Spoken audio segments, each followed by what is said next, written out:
And we are live. Welcome, everyone. Apologies for the short delay. We're just trying to sort out a small technical issue.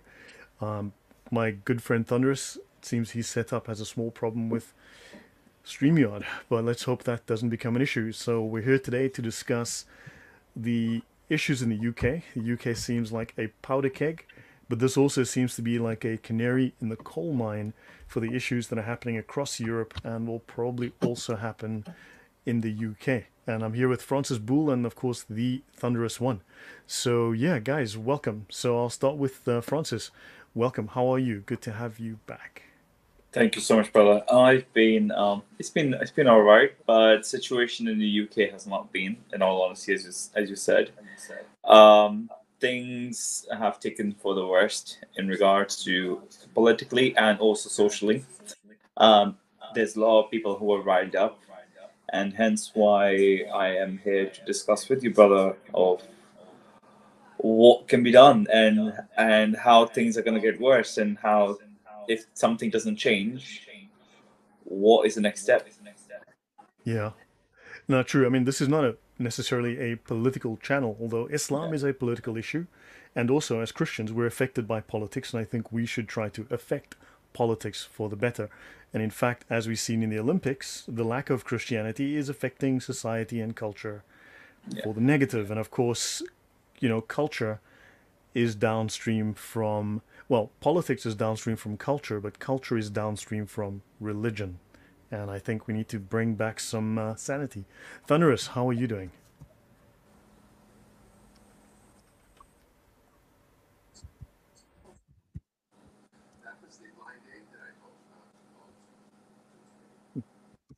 Thunderous, are you there? Cannot hear you right now. All right, so Thunderous, just jump in whenever you can, whenever you, because I can hear you typing, I think. So, yeah. So, any announcements you want to make, Francis? I know that your personal situation is changing right now. So, do you want to make a small announcement to the audience regarding your. I'm here, but it's very intermittent for me. We can hear you fine. Please go ahead, Thunderous. I think I'm having a tech issue. The line is too intermittent. Oh, if you can hear me fine, then that's okay. You're intermittent for me. But yeah, I would agree with Francis at the moment. I think the United Kingdom now has got to a certain red line. This red line has probably been anticipated, in my estimation, since 1989. We've been incrementally getting to this point, and I say from 1989, as that was the catalyst, in my opinion, when the Salman Rushdie affairs took place and the Islamic presence as a unity, as a united force, made itself known. Actually, that's a really very insightful point because that was a watershed moment for, I think, the world. It The wasn't. Salman. Uh, Yeah. we are now is a very dangerous, precarious situation. All right. Tell me, Thunderous, what did the Thunderous Rushdie event mean for you, and what made you decide that this is a moment that is a foretelling of the future? I think up until the Salman Rushdie affair, Islam was just probably the nominal religion or that was in the community. People didn't know much about it, but the presence of the Asian community was there. It was just another religion of the brown skinned people. Some were Sikh, some were Hindu, some were Muslim. But when Salman Rushdie came out, and then the fatwa was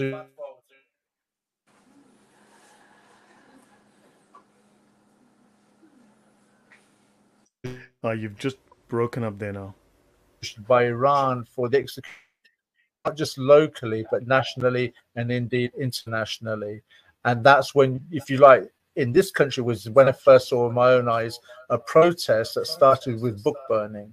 Now, being brought up in the Islamic community, their reaction came as no surprise because their mentality is as such. But I think it's the first time that England and Europe, and by extension, the rest of the world that wasn't exposed to this mindset of Islam, became known. That's really, really insightful. That's very interesting to reach that far back. Incredible. Francis, I saw you nodding your head. Do you want to add your thoughts on that? But yeah, I I think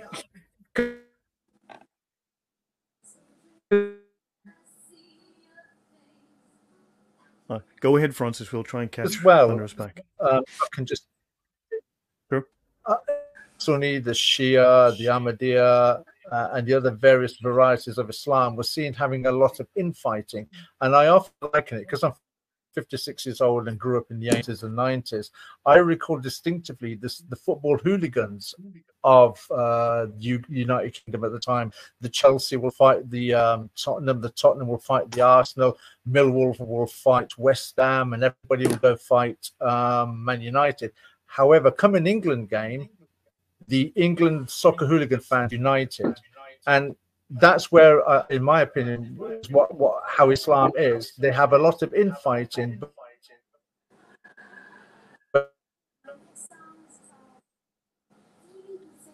You just dropped out at a critical moment, Thunderous. You attack Islam, they will unite.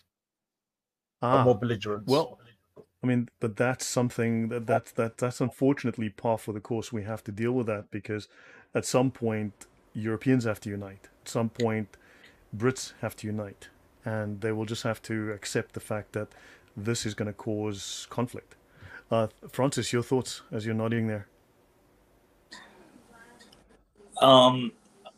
Islam always had infighting to begin with. Like, if I take the situation in Middle East and even in Pakistan, there's certain areas that Shias cannot go to.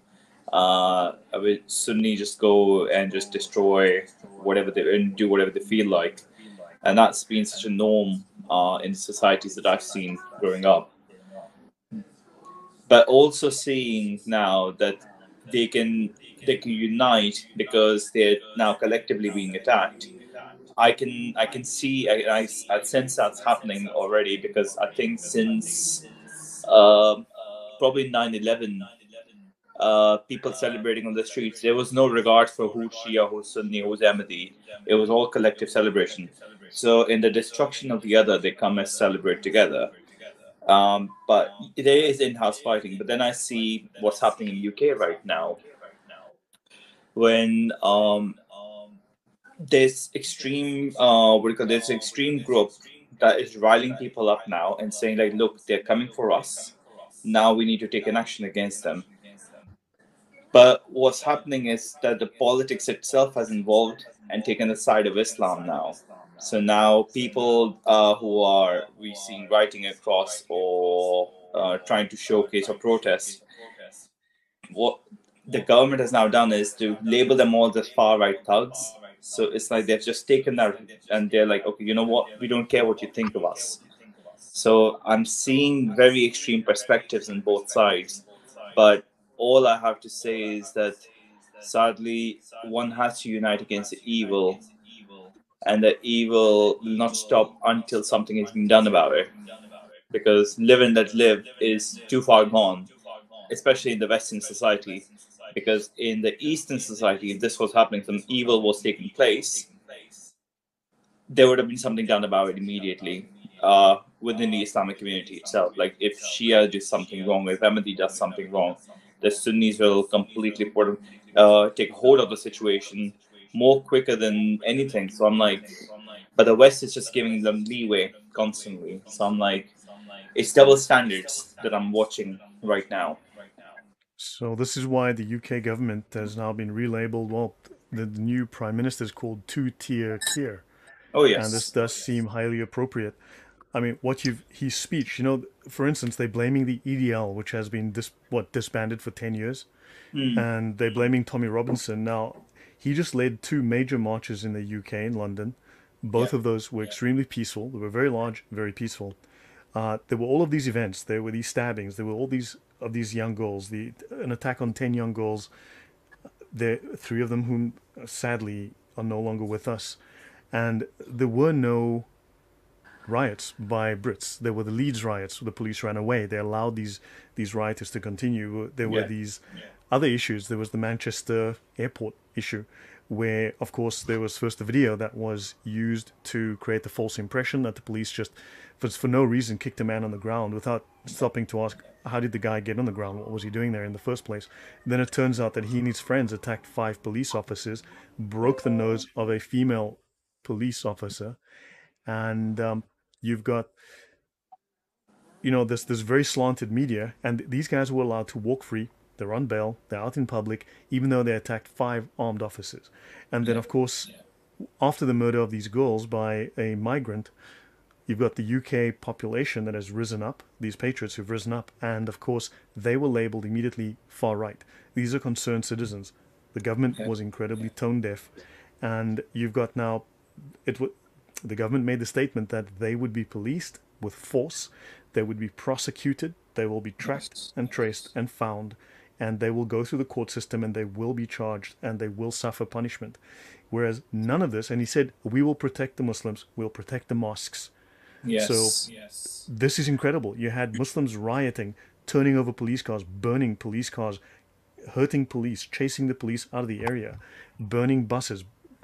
And you've got the British government turning a blind eye to that, not even saying a word about that, and then blaming, let's not to put too fine a point on it, but blaming white people and calling them all the far right extremists for being concerned for their safety and their culture. Yes, Thunderous? Yeah, I just want to add a little bit of history there, and I'd like to sort of mention a few things that happened this year, because it's very easy to say, well, it was the Manchester airport and maybe the 3 girls that got stabbed via immigration. First of all, this country has a severe immigration problem, as the rest of Europe does, but within England, it's particularly more. I can say it's more intense. Because when migrants go to other countries, they're being allowed a free pass to go all the way to France, and then France are basically waving their hands, allowing them the migrants to get on boats and come over to England. So we're getting basically the riffraff for us coming via Europe. That being said, one has to bear in mind certain incidents that have led to this where we are now. If we just look at this year, we had an incident in a London school where teachers were threatened. The school had to close down for a while because a Muslim girl wanted to have her own prayer room, okay, and it was denied because the criteria of being a student in that school, I think it's called the Michaela School,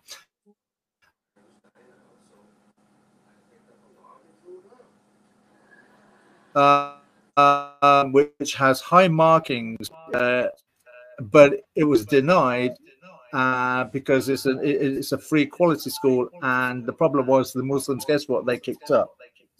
Then we had the situation in Bangladesh where nepotism was taking place, and we had riots in the UK. Like, what happens in Bangladesh has got nothing to do with England, yet Bengali Muslims decided to protest. Then we have the situation where India and Pakistan, there was a cricket issue. I think England or India, I don't know which team won, but we had riots and protests in Leicester between Muslims and Indians. Now, that's unique because you never hear of Sikhs or Indians getting involved in any kind of belligerent, violent protest. And then when you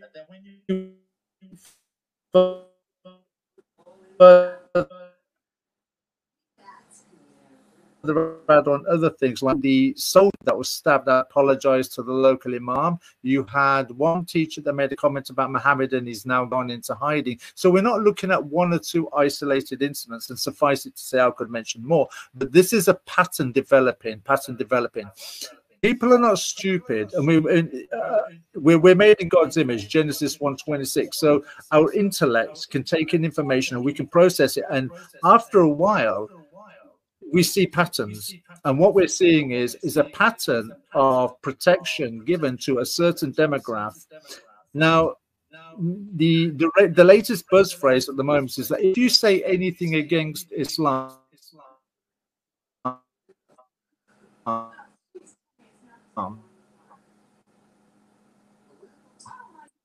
or you're far right.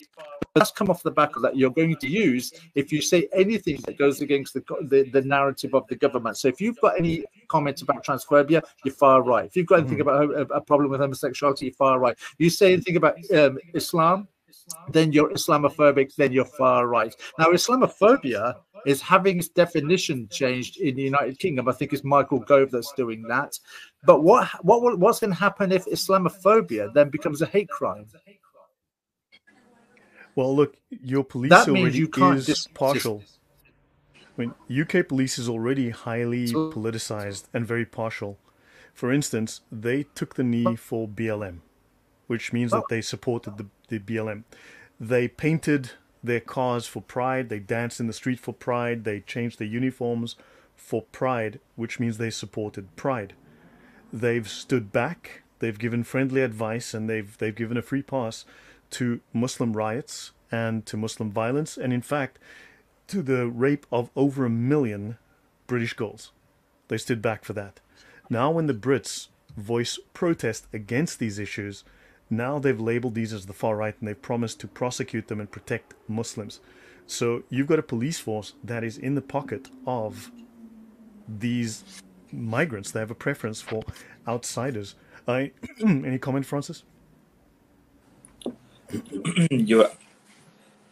You encapsulate all of it brilliantly, because the way the Keir Starmer, as in the beginning you said, has now said that the police there'll be more protection for the mosques. So for that very thing, if churches can be vandalized around Europe, basically around the globe now, to be honest with you, churches can be vandalized in the UK. People can spit around whatever you do, whatever they feel like, but that's freedom of speech. That's freedom of expression. But then the synagogues were being attacked by the Muslims. Muslims are going outside Jewish homes and Jewish areas and calling all those nasty things, which I'm not going to say it again, because I think everybody might have seen the videos. So Keir Starmer will protect the mosques, but what about the Jews and the Christians then, if they get sort of in this sort of a turmoil? So what standard is he setting for a lot of other different groups? So you were saying, okay, well, we've seen the Muslims UK police arrest Christian street preachers. Yes, exactly. They've arrested women who stood quietly praying across the street away from abortion centers. They've arrested them. Whereas you've had Muslims causing violence, and of course they've been allowed to go they've also arrested people for using the wrong gender pronoun. For mean tweets, in the name of social cohesion.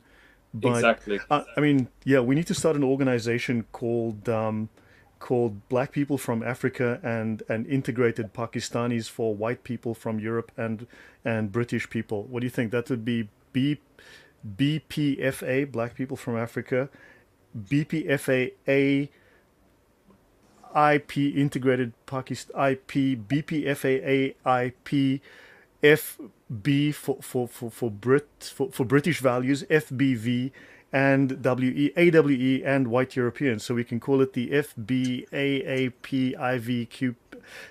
It should sound really good once I write it out. What do you guys think? That sound like the alphabet group. I call them Skittles. So that sounded very. I have a question, because someone mentioned it. I mean, you've got one guy from Africa and two integrated Pakistanis, educated, both Christian. What makes you stand up for British values? Francis, I'll start with you. What makes you stand up for British values as opposed to Muslim values or foreign values? Why do you defend British culture, Western culture, Christian culture? I think the British culture allows people to, because it's so ingrained in the value of dignity alongside regard for the other person.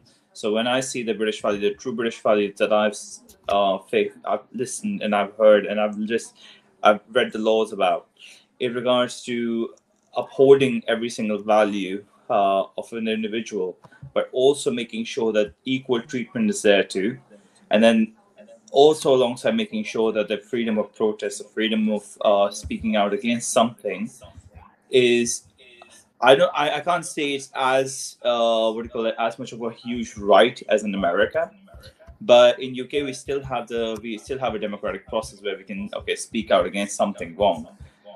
But when you are casted down, when you're told that no, you cannot speak like this, but these people can, So these are going against the British values that I know of. I see the mannerisms.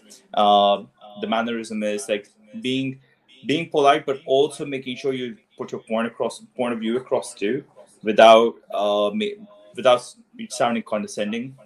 I've seen those sort of values, and that's what growing up over here, making I mean, sure would that you prefer to integration. live in third world culture or in British culture? Sorry, Would you prefer to live in third world culture or British culture? British culture. Yeah. That's why I'm not in a third world culture, because I come from a third world culture. So Me too. The further I can get away from it, the better. Thunderous, exactly. your thoughts? Welcome, Thunderous. Your thoughts? Sorry, one You're gonna have to moment. kill your mic somewhere, Thunderous. Yeah. Yeah, can you hear me now? Yes, we can. We can hear you Is now. it hopefully that's better. So my thoughts are where we are now in all of this is language. First of all, I don't see it by accident. I see everything that's happening at the moment is by design, very deliberate, very organized. I don't think it's a coincidence. The world has 1400 years of history just looking at Islam and how it behaves. And I doubt very much that people making decisions in high places are making decisions out of ignorance. It seems to be, in my opinion, the reaction that they want is the reaction that they're getting. So I don't see this as accidents, and I think that the indigenous are deliberately being maligned, unsettled via immigration and via Islam. Because for me, there's a strategy or an end game agenda. I think when we're having these kinds of discussions and we're looking at it from the biblical narrative, the Bible has to be taken into consideration as well. And there are certain things that, from an eschatological point of view, that we're looking forward to, but also there is a ruling force over the planet at the moment. We know that from Matthew chapter chapter 4. We know that from 2 Corinthians 4:4, 1 John 5:19, or Revelation 12:9. So there is other things to consider, and I don't think things that are happening in the world are happening as a chaos. I think they're happening very deliberately, because I don't see it as a coincidence that No, I understand that. I mean, look, we know that you've got socialists who hate the West, who have a nihilistic vision of the future, who are inspired by Marx. Marx was a Satanist. Marx sold his soul to Satan. Marx wanted to destroy everything that exists. Marx wanted to tear and burn everything down, and from the ashes supposedly build a utopia. And of course, this means the destruction of everything that is Christian and everything that is Western. So you've got that. I mean, I don't want to discuss issues above my pay grade, like, you know, what color Toyota Corolla God drives right now. But I'd like us, from a more practical point of view, because we know that this is, I think all of it is anti-Christian, and I think deliberately so. The opening ceremony of the Olympics was a deliberate slap in the face, yeah. and so I think this much is true. And I mean, how do we reclaim the culture? I mean, why is it that we've got three non-white guys that are discussing Western culture? I mean, because I stand for Western culture. Western culture is Christian culture. I think we need to remember this. We need to understand that Western culture is not based on the atheistic utopia. Atheism is just the partner of socialism. It's the other side of the coin, and in fact it is atheism is one of the major causes of the moral rot that we see today. It's created the moral vacuum that was filled by Islam. You've got Christianity that built the culture that we live in. You've got those moral values that established the justice system that we have today. And any thoughts about how do we recover this? Because we're seeing now people want those values back. And what is the British culture? That question was asked earlier. And I think British culture has not changed. European culture has not changed, nor has American culture. And I want to stress, Western culture is superior. Western culture, Christian culture, is superior to other cultures. If I talk about African culture, it is an inferior culture. I'll just be blunt, and people can dislike me for that if they choose. But why do you think, Thunderous, Western culture is superior, and it's reasserting itself. People are seeing other cultures that are inferior, and just your thought on that. I think if you look at English culture, I think many of the rules that it has are predicated on Christian values in the Bible. If I so, for instance, the scripture in Corinthians talks about when you speak to the Jew, become as a Jew; to the Greek as a Greek; to the man without law, because the man without law, though you're under law towards God. The thing is with English culture is wherever English culture goes, it tries to adapt to the community of the environment that it's going to visit. So if you've got an English people going to certain countries and cultures, they will try and adapt to those cultures, whether they're temporary aliens there or whether they're for any particular period of time. The problem you have with other cultures is when they come to England or Europe, they bring their culture with them, and they're not going to remove, they're not going to change. They become adamant and dogmatic about their attitude. This is how we do it in Africa, so this is how we're going to be doing it here. This is how we do it in Pakistan, so this is how we're going to be doing it here. They make no exception. Or, if you like, cooperation, which is in order to allow themselves to integrate. But isn't part of that Western liberals who insist that we have no culture, we have horrible culture, and we can't force these lovely third worlders to integrate and adapt to new cultures?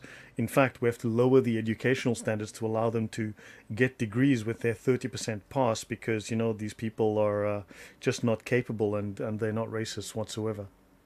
Well, you say that. I mean, the same thing could be allowing people into the police force and allowing people to become doctors and allowing people to become firemen as well. So it's never ending when you're involving DEI in lowering standards. You start lowering the standards. In effect, what you're doing is you're lowering the quality, and that's in effect what we're seeing. We're seeing a lower quality above the spectrum in every facet of English culture at the moment. Yeah. When I passed school, I believe I had to have 78% to get a proper pass back when I was at school. Now, you've got the issue in South Africa where, if because of lowering the standards to allow blacks to get their degrees to become engineers, doctors, and lawyers, you can now pass with 30, maybe even 25%, and you now have your engineer, you're a doctor, and this is simply just the way things are done, because blacks are just as good as anyone else, and we only have to drop the standards to 30% to allow them to pass their maths exam. But then why were Oxford and Cambridge the most famous universities that other countries wanted to sell their children to? Yeah, well, yeah, but those standards are racist now. Francis, your thoughts? When you have Christians coming from different countries to UK who I've met so far, from Egypt, from Pakistan, from Bangladesh, from India, all of them come to a country like the West, supposedly in UK, in my case, London. All of them tend to integrate. All of them share the same values as many Western Christians do. Of course, there'll be cultural differences in regards to their thinking mindset and stuff, but they still tend to integrate. So that shows a lot of differences, right? So these people can integrate. But then when these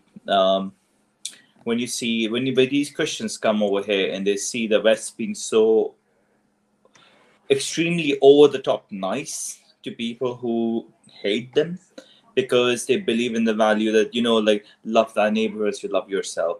But they take it to the point where it's detrimental for the very other person. So supposedly they say, love thy neighbor as you love yourself. And they take that value, so they start caring and they start praying for them. But what's happening is you're also not speaking for the person who's being harmed. So that is something that I'm seeing as well. And those people see too. So as an immigrant myself, I tried integrating. I tried doing all these things, and we do have immigrants who make a difference in this country. But on the very point that they're lowering the standards of the education, that is something I'm seeing too. Because if we see CQC, before working as a care worker, care quality commission, you need to make notes. You need to know how to administer medication. You need to know how to care, and first aid, everything else. Nowadays, you can just do a day's worth of training and you're fine.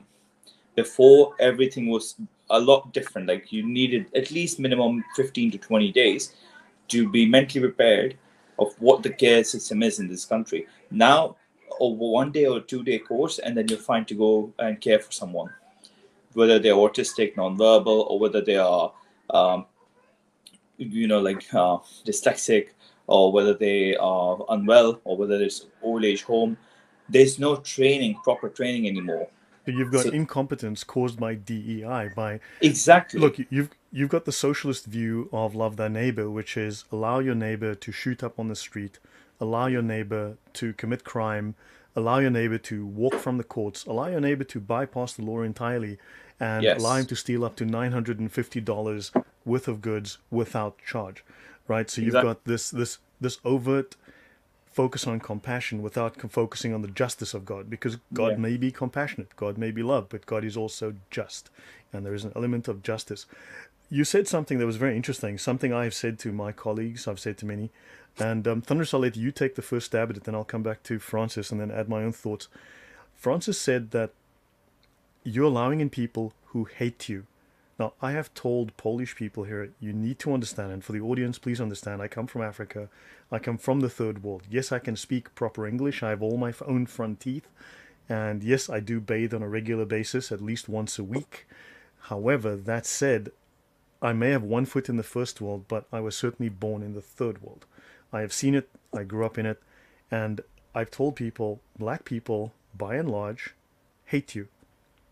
And you do not allow people in your house that hate you. Now, they may not say so to your face, but you're seeing that the masks are coming off, and they're starting to show just how much they hate you. And as soon as they have a dominant role, they will sideline you and they will persecute you. So, Thunderous, Francis said that these people hate white people, and this is true. I've said it over and over. Now, this doesn't mean that, of course, we have to qualify. Well, not everyone does, yeah, but enough of them do. Far more than enough of them do. And it's enough to be destructive, it's enough to be toxic, it's enough to sway politics, and it's enough to harm your families. Your thoughts, Thunderous?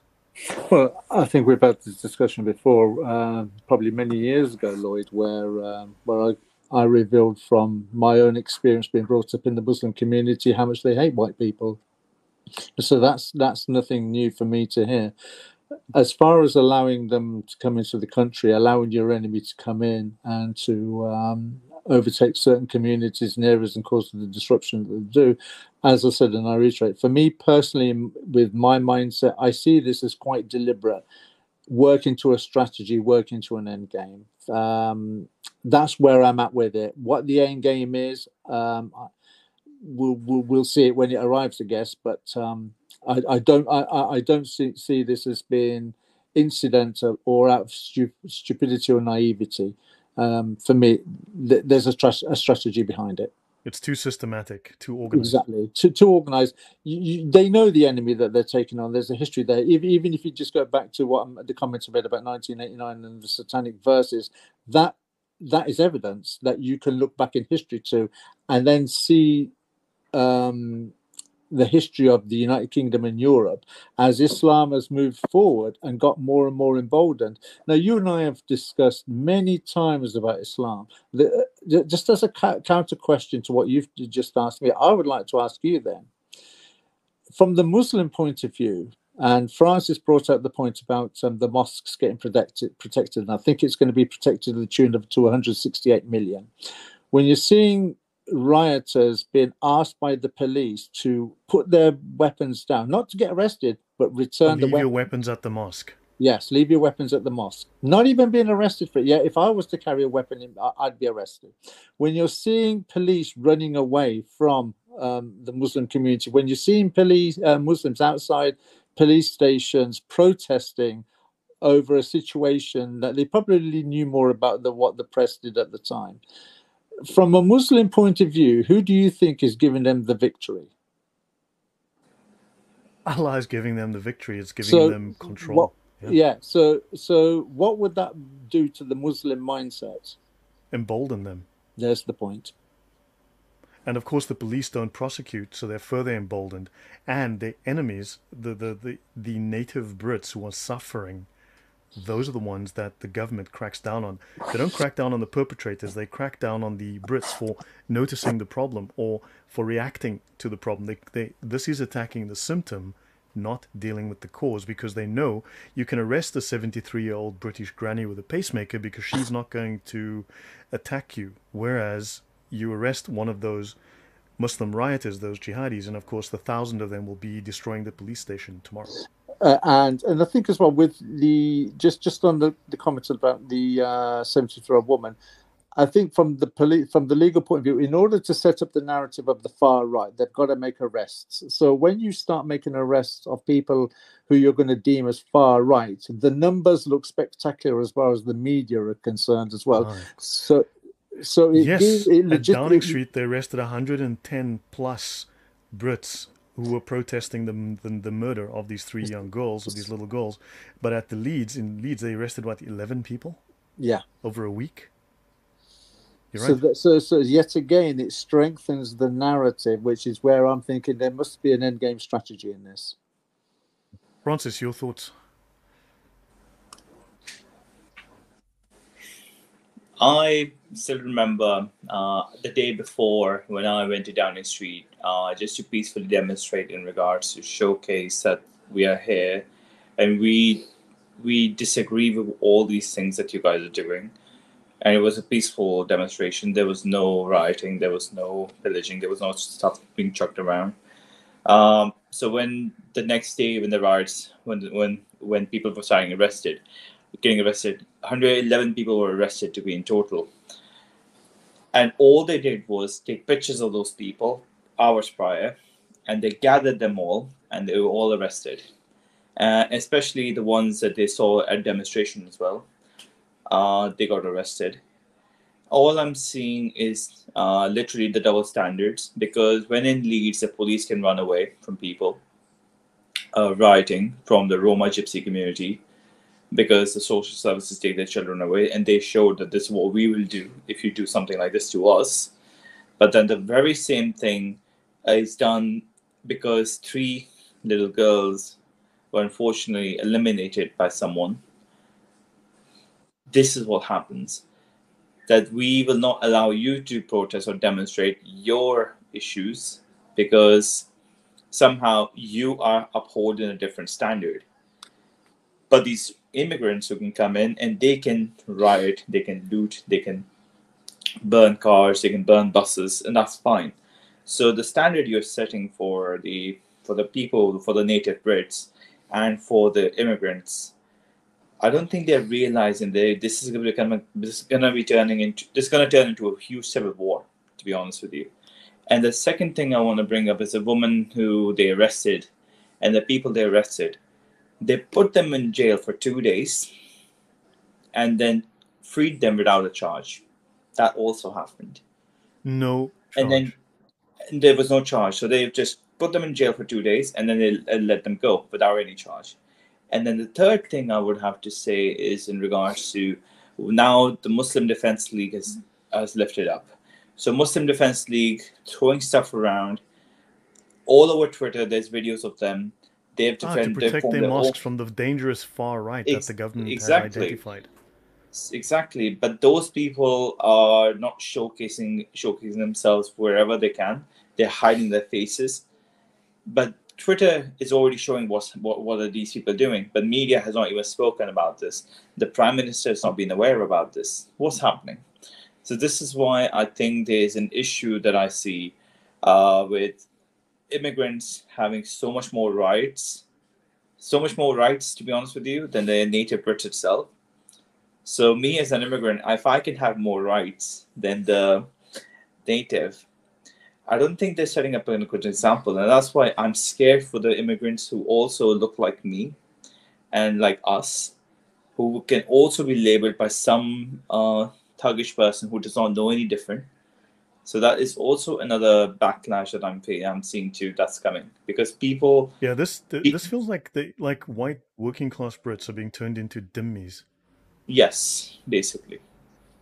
You do not say anything. Muslims are peaceful people. We're very loving. Well, when you mentioned the hate stems from their religion itself. When it talks about hating the person, disliking the person, if you speak sweet from their mouth but dislike the person within your heart, That's what it's commanded. So you have the distaste, you have the deception already ingrained in you. That's why I use the word hate, because I do not use the word lightly, because it says in the sources, and you've shown that so many times, Lloyd. So that's why the word hate I use, because it's a truer sense. People need to realize you've got third world culture, and I come from the third world. This doesn't mean that I am a hardcore ingrained third worlder with a bone through my nose when I'm not on YouTube. Exactly. But what that means is I understand the culture. I come from that culture. I grew up in that culture, and I know how from it. People do need to realize, Westerners need to realize, and please understand this: tribal people only love who is in their tribe. Anyone outside of their tribe, they do not like you very much. And the tribes hate each other. And I don't mean they have polite disagreements. They hate each other. They hate each other viscerally and violently. And they apply laws and morals differently to people outside of the tribe. Thunderous, you were going to say? Yeah, I was just going to say as well, you've got to think about what the Quran teaches and what Islam teaches to the Muslim mind as well, is that they're by far the most superior human beings on the planet as well. So that their attitude towards non-Muslims is, you're inferior, you're lesser, as though they are chattel anyway. So when you've got this kind of so they flee one ghetto and they go to another country and they replicate the ghetto, so they have their own communities inside, and all that does, it strengthens the ties, it strengthens the bonds, but more importantly, it strengthens the mindset of the community that they have within itself, but also how much it hates those that are not inside the community. But if I can perhaps add to that, they set up these rabats, right? These little Muslim communities, these third world, rundown, broken communities inside of white European countries, not because they are not afforded opportunities, not because they cannot live in better places. One, it comes because they are there to colonize. They're there to set up a culture of their own with their own people, because they detest, they dislike, they reject and refuse to accept white European Christian culture, be it French, German, Dutch, you name it, right? For the most part, they reject those cultures. They're there to colonize. They're not there to integrate. Two, they're not capable of doing so because, one, they have a completely different cultural set of values, which determines their morals and determines their law, right? So you've got obviously Islam and tribal law, which is at odds with and completely antithetical to Western law. Third, few people need to understand educational aid to Africa is effectively almost never going to work. There are very few successful examples of this because for a black person, and I come from Africa and I can tell you this is true, for a black person to become educated means in the eyes of other black people, he becomes white. He walks away from his culture, he walks away from his people, he rejects blackness and he embraces whiteness. He becomes white. I've been told this over and over and over. And so now you are trying to be white. You think you're white. No, well, we have names for them, don't we, Lloyd? We have names for them. Yes, like, we have black people Oreos, coconuts, and various brown people, the coconut, and various other names. So understand, they reject education because for you to adopt white education is to reject black culture, and you will be ostracized from your community, and you'll be punished for doing so. So you're dealing with a culture that refuses to integrate, not isn't capable. It refuses to. It rejects you a priori. They because they reject you, they detest you, they will not integrate. You cannot allow these people in because you're simply allowing a cancer to grow, something that is always going to be antithetical. It's going to be an antibody, not an antibody. It is going to be like a virus, something that is always going to be there, like an ulcer or a sore or a cancer cell. Thunderous, your thoughts on that? No, I agree with you. I think it's the same thing with the brown community as well. That you're perceived as being a bit of a sellout once you start climatizing to Western culture.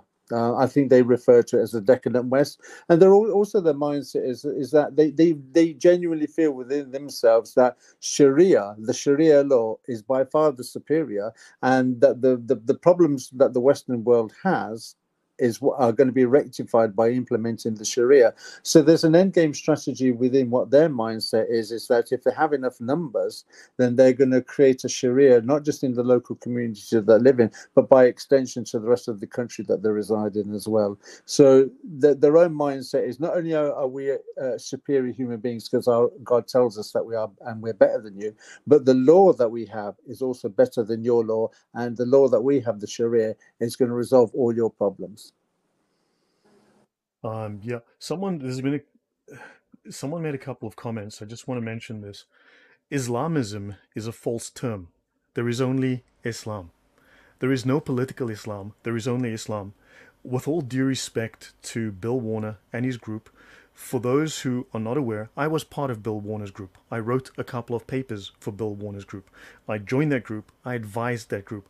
I can tell you flat out right now, I know more about Islam than every single member of Bill Warner's group combined. If we had a debate with every single person who knows Bill Warner's knowledge of Islam, plus me on the other side, all by myself, I would mop the floor with the lot of them. Forget this term Islamism. There is only Islam. Islam is a political system.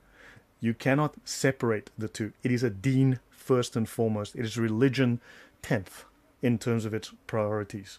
Just to emphasize on that very point you mentioned, because Islam focuses on, supposedly you're in Pakistan, you're in Lahore, city of Lahore. Imagine this, anyone who's watching. Imagine that you can go to 4 separate areas. So you can go to a very Sunni area, you can go to a very Wahhabi area, you can go to a very Shia-based area, you can go to an Ahmadi area. So imagine being in a city and you're in the middle. So if you want to have an opinion on some hadith, you can go to a Shia, you can go to a Sunni, you can go to a Wahhabi, and you'll get 4 different interpretations of these things. So when you have an opinion-based religion, and some people will say, oh, Islam is about pillaging, about fighting, about regards to war, you'll have all different sorts of opinions, even in Islam. So when people will say, oh, because this part of Islam is not the true Islam, but this part of Islam is true. But everything from the beginning of Islam has already been in regards to the interpretation of on the school of thought, right? It's decided in the Sharia. Now, Wizard's words here says Muslims are not Islamists. Forcing Sharia is Islamists, not Muslims. No. If you are a Muslim, by definition, you accept the Sharia. If you're a Muslim, you accept the Sharia. If you do not accept the Sharia, you are not a Muslim. You're an apostate. If you accept the Sharia defines all of the laws of Islam, and it defines the political ideology of Islam. There is no Islamism. When you say Islamists, you are talking about the Muslims who are following Azima. That is the strict doctrine. The rest are following in terms of what we call Rukhsa.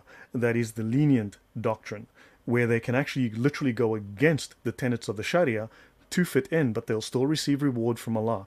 This is not a permanent state. This could be a temporary state. They can switch and they can become strict at any time.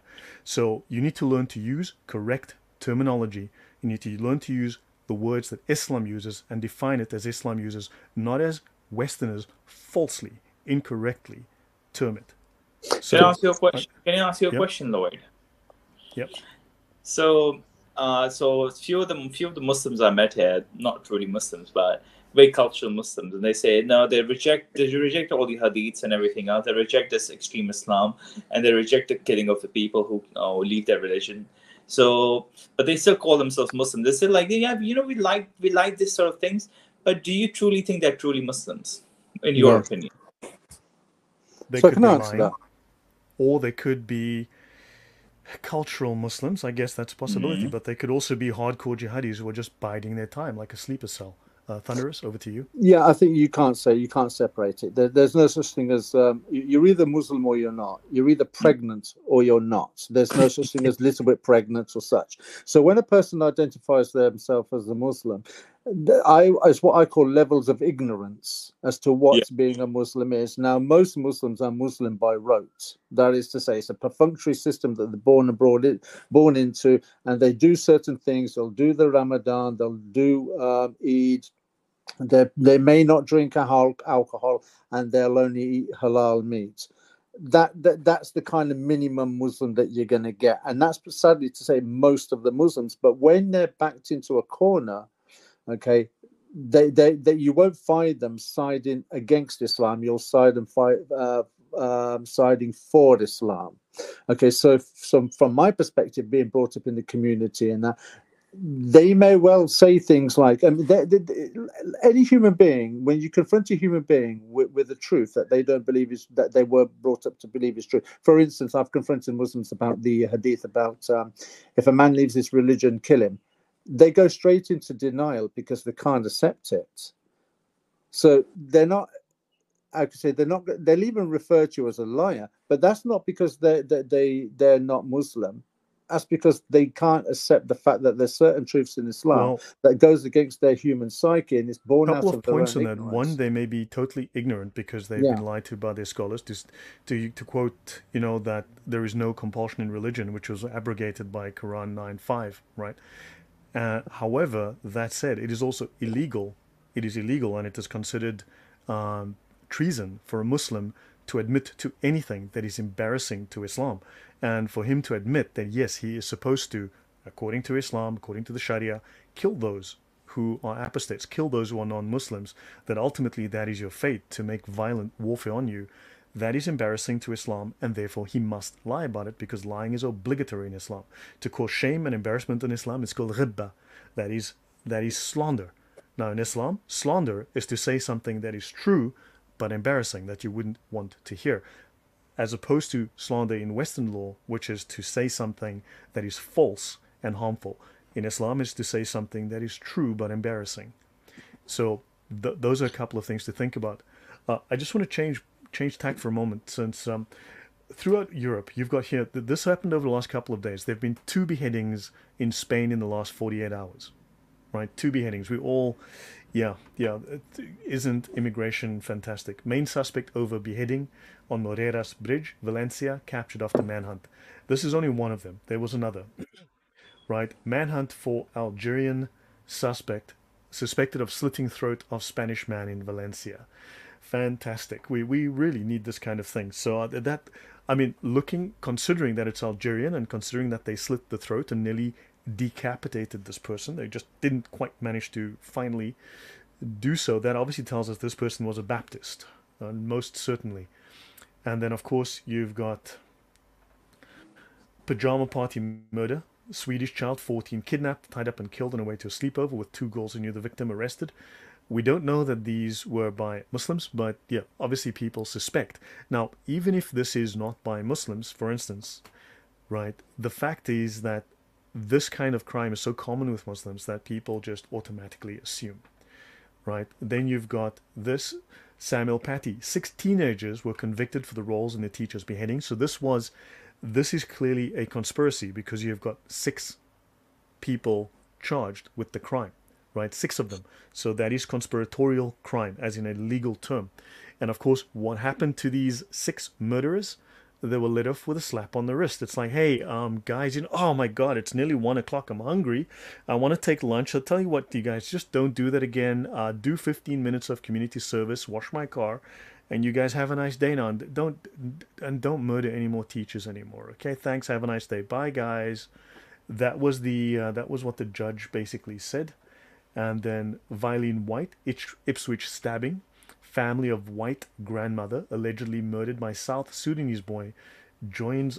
So yeah, we've got another woman that has been murdered in a knife stabbing just a day or so after these young girls were killed. And of course you've got now Tunisian man beheads woman, kills 2 more people in Nice church. Now this is 4 years ago, but I'm sure we can find multiple examples of this. So people are reacting and responding to this. We should not accept this, and reacting to this, responding to this, making an outcry against this is what the British government is right now criminalizing. They're criminalizing dissent against this kind of thing. They're criminalizing law and order. So do we see that this problem can be solved? I mean, we don't want violence. We don't want people to be hurt. But at this point, if you're not going to give a voice to these people's anguish, to their concerns and their frustration, and you've denied it for decades, do we see a way out of this without civil unrest, without potentially even civil war? No. In a simple word, no. There's no way out of this. The cat's out of the bag. there would be some people who would believe in having a communication in regards to these things, but I think, as Thundersman himself said, the cat is out of the bag. So unfortunately, when you're criminalizing to talk about these things, and especially as an immigrant, I've been told by the police officers themselves that I should be the one stopping to cause offense to people. So Francis, you need to shut up, because otherwise you'll be arrested. So obviously, I don't want to have a record on you or anything. So that's why I had to shut myself up as well sometimes, because for my own safety and for my own well-being. That's the issue that I live in the society, where I'm like, if police can tell me do this or else, because I speak about the ugliness in something, and I speak about the ugliness that if you have illegal immigration, but me being an immigrant, people can turn around to me and say, "You're an immigrant too. How can you speak like this about immigrants?" But I came legally, so that's where the difference is. You have illegal people coming in and trying to change the narrative, trying to uh, dismiss all the culture, all the rules of society. They're creating lawlessness. And when I speak about these things, I have to still shut up, because otherwise I'm deemed far right.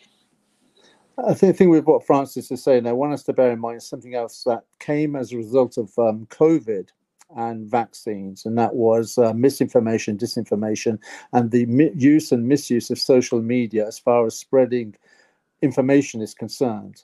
And that was brought up again as well in the light of the Manchester situation and after the stabbings, because when the stabbings took place, there was a name touted on the internet, Ali something or other.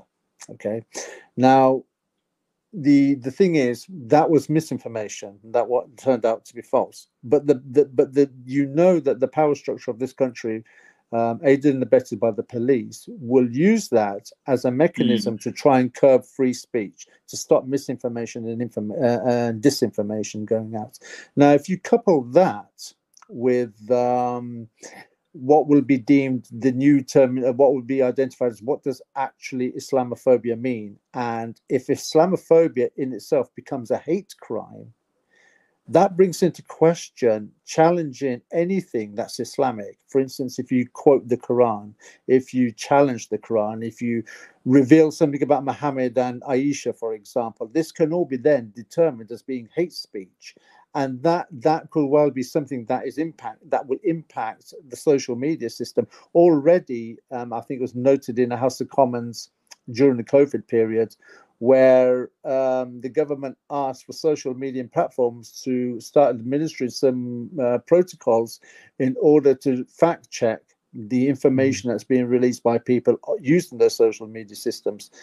Already YouTube has already gone down that road. How many times have you noticed videos have gone missing? How many times have you noticed maybe comments you yourself have made have been removed or not even being allowed to be input on the comment section of Facebook, YouTube? So we're kind of seeing an impact of that already. Whether the situation with Islam escalates that will remain to be seen. But we're living in very serious times now. As far as getting back to some kind of normality is concerned, absolutely not. That would be like saying that we'll have to sort of like make fornication or sex outside of marriage illegal, or children outside of marriage illegal. That's never going to happen. You've allowed these relaxations to come in, and that kind of behavior has become normalized now for that particular generation anyway. And it's the same thing with the attitude that you've got towards Islam. You've normalized it now. You've normalized it for the Muslim mindset, and you've now normalized it for the indigenous. Yeah. If I can ask a question here from, well, here's one from Richard Quimby. Excellent discussion. Do any of you three have a Muslim background? For myself, no. However, I do have a member of my family who converted to Islam, and also because I come from South Africa, half my family is white, half my family is, well, looks like me. And so that is pretty normal from a South African perspective, within my grouping anyway. And so I've got Muslim family. So yeah, I come from a mixed environment where this is fairly normal. So yeah, and I grew up around Muslims, my best friend for most of my life. my two best friends were Muslims. Unfortunately, yeah, I've left the country, and the work that I do in Islam has obviously caused some degree of separation there now. But of course, Francis and Thunderous both are ex-Muslims. Do you want to add a few words there, Francis, and then Thunderous? Yes, Richard, I do come from a Muslim background and a very extreme background. Like, um, extreme in the way that I am, uh, a very different, very one of those cultural moderate Muslims who are the munafiqeens. And then growing up in a society with full of Salafis, the very extreme version of Islam. So I grew up in a society like that. So yes, that is me. But my family had agnostics. My family had atheists. So I grew up in a very different society than many of the people will grow up in. But yeah, I grew up as a Muslim. Very cultural one though. Let's just put it that way. Thunderous? Yeah, born and raised as a Muslim till I was old enough to legally leave home. I brought up in the United Kingdom, mixed race. So I don't think my dad was really a Muslim. I think he was more a communist. But when you're brought up in the community, you are forced to, how can I say, follow certain cultural norms within the Pakistani Muslim community. For instance, going mosque and yada, yada, yada, and getting educated at Quran school, yada, yada, yada. So I knew it, but I recognized that if there was a truth, Islam could not be the truth. There were certain things that didn't reconcile with me. I couldn't reconcile with them. I couldn't. That's another subject anyway. But yes, born and raised a Muslim. But as soon as I was old enough to legally leave home at 16, I left home and I never looked back. Yeah. Don't you think there's been a sea change since this attack in Southport, where this African migrant, and I was shocked at how they were portraying him as a 6 to 11-year-old in school looking angelic, and of course, which looks nothing like how he does today, but they were trying to drum up sympathy for him. But don't you think that that particular moment somehow has been a sea change and it's flipped a switch? Because I knew there was a simmering anger within the British population. I feel the same in Europe. Do you feel that something has changed and that things are going to escalate from here and come to a head?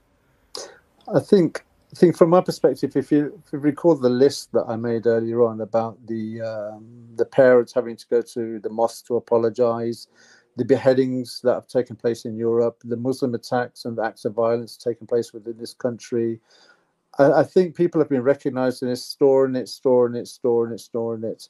The knife, I think the Manchester situation where the police were being violated. Now, there could be questionable reasons what really took place there, and perhaps there are. But I think certain things have been tolerated for not just a year or two, but for many, many years. Immigration of young men, young fighting men between the ages of 15 and 40, the constant sexual attacks and rapes that are taking place, the Muslim grooming gangs that have been protected by the police and were known of for many years, has been simmering, simmering, simmering. And then the situation with the stabbing, it was like, enough's enough. There's only so far that the public can sit here and not They came for react. the children. I mean, they came for the children deliberately. Whether has it been confirmed whether the Alex Rabucanu, whatever his name is, was radicalized? Has that been confirmed yet? No information forthcoming, so we just have to sit tight at this point. We don't know. I mean, we don't even know if he was a Muslim. However, They've, you know, if the, you don't the mind me lack of saying, information just leads to speculation. But of they, course, people just assume that. Yeah. yeah, I mean, when the news came out, I mean, it was a 17-year-old child, so they already started using language to downplay. It was a 17-year-old child, and obviously, my first instinct was, how can you be a child at 17 when you're old enough to drive a car, ride a moped, go to the pub, and have sex, and blah blah blah. Um, but then they tried to play the thing that he'd come from Rwanda, predominantly English or Christian, rather Christian denomination country, though he hadn't, but his parents had, almost trying to move the narrative away from any kind of we can't reveal the fact that he was radicalized or that there might be an Islamic connection. So they're moving, strategizing in the media away from Well, they this. don't want to. I don't think they want to compound the issue by adding the Islam, slice on top of it. but already this goes against the narrative of these wonderful immigrants. I mean, just a question for you, Thunderous, and then for the same for Francis. Do you think that a Haitian or a Pakistani, like a proper solid, tribal Pakistani, coming to London and getting a passport makes him a Brit, or does it make him a tourist with a British passport? Tourist. He's just a tourist with a British passport. For me, I would have to say, I'll be generally honest here with my answer. I would have to say that certain times they will truly integrate and truly become Brit, but sadly, with the statistics, I would have to say tourist. So it's a sad reality. I mean, I think we know this. Look, would you say that, and I mean, I think we're speaking up for a lot of, look, I mean, I have, who knows if my channel will still exist in 30 minutes? We're going to have to find out, right? If by tomorrow I still have a YouTube channel. But, I mean, we are saying things that I don't think that necessarily, shall we say, white Europeans or white Americans can easily articulate. Maybe we have a little bit of color immunity. There's that possibility. But also, I think we understand the mindset. We understand the culture we're dealing with, and perhaps we're a bit more honest. And, yeah, there are things that we can say that it may not go over so well. And I know that lots of Christians, lots of conservatives are going to go, well, actually, Lloyd, you need to be a bit more nuanced. In my view, honestly, you need to just shut the hell up and listen. So nuanced. You mean nuanced where we have female genital mutilation, where we have to be more nuanced because of honor killings. We have to be more nuanced because we have to define what kidnapping is. We have to be more nuanced because of forced marriages. Correct. So growing up in a third world country, especially, it's like when I listen to these people being so overly, overly forgiving, I'm like, you can't forgive ugliness. Like you can't let the evil get away. But you're constantly talking about these people in such high regard. But you know what? Like it's their culture. We have to be accepting. Do you accept evil in your home? Like you talk about accepting evil around everywhere in the society, but when evil knocks on your own door, that's when they cry. So even in those people, I've seen double standards as well. Something I noticed when I was in the Middle East, right? Middle Easterners, if you're polite, in many, many cases, working with the mindset of the people, when you're polite, they will walk all over you. They will ignore you. But the moment you're aggressive and even rude, they will stand in line, jump, and get things done. Yeah. Would you say to the audience, now we're talking white European audience here, and I mean, this is not in a racist sense, we're just making a distinction between one group and another, which makes it a little bit easy. But would you say that typically non-white, when I say black, I generally mean non-white, right? These Europeans, these immigrants, actually have a great disrespect for these Europeans, simply because they won't stand up and be blunt, be direct, and enforce their culture. They won't say, look, you will learn English or you'll get the hell out. Do you think that the fact that they refuse to enforce those things, their culture, actually makes them disrespected and seem weak? Because third world culture actually responds to strength, not to politeness. Yeah. Politeness is seen as weakness, and politeness is seen as an opportunity to take advantage of a stupid sucker. Would you agree with that, Francis? I 100% agree. The reason why I agree is because growing up in a society, when you have to call it what it is, call spade a spade, basically, and you have to say, if you supposedly people would say, oh, why would you study in the British school system abroad? I'm like, well, because the thing is, I don't want to end up like an idiot. But that would be a normal response, and they'd be like, oh, okay, fair enough. But if I say that very same sentence to a Britisher, oh, why would you call them idiots? Like, you can't think like that, can you? I'm like, no, you don't know how the third world country works. You don't know the society around there, the psyche around there. So when even people are like, you have to be more understanding, I'm like, yeah, I can be more understanding, but I have the capacity to call out stupidity. Unfortunately, you like to uphold people's stupidity. That is why you're deteriorating as a society. And let's just call it the way it is.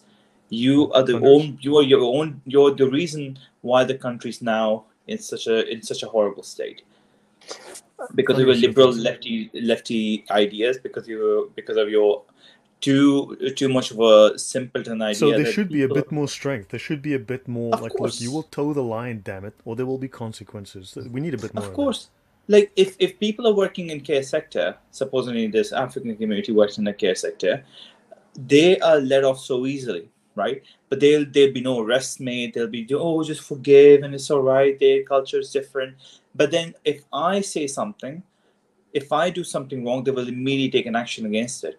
Because the thing is, because they know my mindset works differently. I'm gonna be calling out the way it is. I'm gonna, supposedly, if a colleague of mine did something wrong before, I'll call them out, and then the company will realize he's not like that. So he's like, he calls things out basically. But with the so I've seen this working in the companies too, in this country. So I see the idea there's too lenient, extreme leniency does not get you anywhere. Yeah, Thunderous. Yeah, I would say then if you look at post World War One, and then it got accelerated after post World War Two, and that would be the loss of the foundation of Christian basis for morality and strength in the United Kingdom. That's when Christianity started losing its value, impact, and strength and foundation, and you found that the moral decline of atheism and sexual liberation and such things started to creep in. So what you've got today, in my estimation, is a society that has no foundation. It has no correlation or identity with anything that's solid. Everything is now free as you go. It's subjective at best. So it gives no strength of character. It gives no foundation, and it gives no force with what you believe or any identity. So when you're saying, to give an example, for instance, there is a time to be kind. There's a time to be polite, but there's also a time to be to show strength of character and to be forceful and to be outright, or in the case with Islam, is righteously indignant.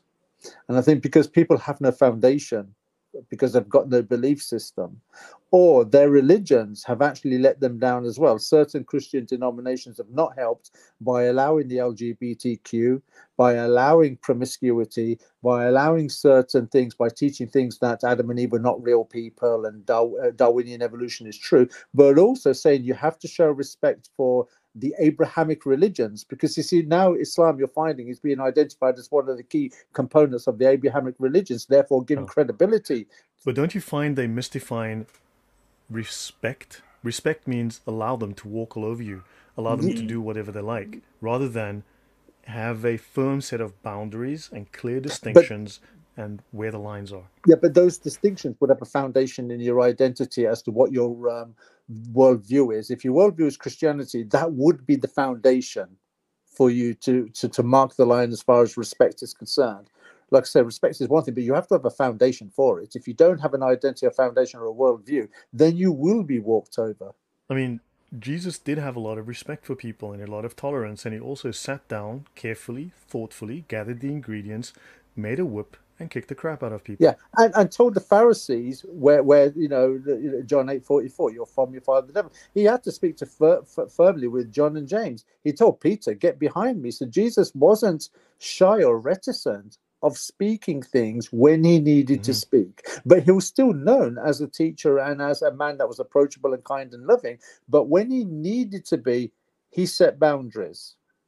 And but then he had a foundation to do that. And the point I'm trying to make is many people today in the United Kingdom or Europe, because they've lost that Christian identity or Christian foundation, or because their brands of Christianity have let them down, they've got no, if you like, foundation in order to have a moral countenance or a spiritual countenance to the impact of immigration, and particularly with the religious influences coming into. So would you say Jesus was willing to cause offense?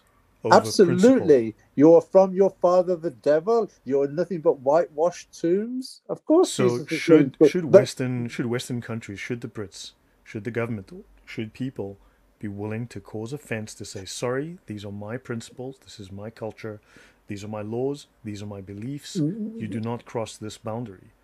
No, you said sorry there. I don't think the word sorry should even be used. It's, these are the boundaries, not sorry, these are the boundaries. These are the boundaries. That's what should be said. There's no need to apologize from. Jesus didn't say sorry. Well, at what point did Jesus, in any dialogue did he ever apologize for what he stood for? He didn't. So following that role model, why would I apologize? I mean, let's have it right. Let's have it right. Your prophet raped a 9-year-old girl. Why would I want to apologize for admitting that? Actually, true. They want to Convent? be named after the world's most famous pedophile. I mean, Yeah. really, we should just What? start calling him the world's most famous So pedophile. why would I apologize for that? Why would I be reticent in revealing that? That's your prophet. That's your role model. You know, by saying that you're a Muslim, using the principle of communal community responsibility, you're basically saying, I accept, I protect, I promote, I defend, I idolize and follow this man. Why would I have respect for your ideology or even you for that fact? Yeah, You're the problem here, not me. yeah.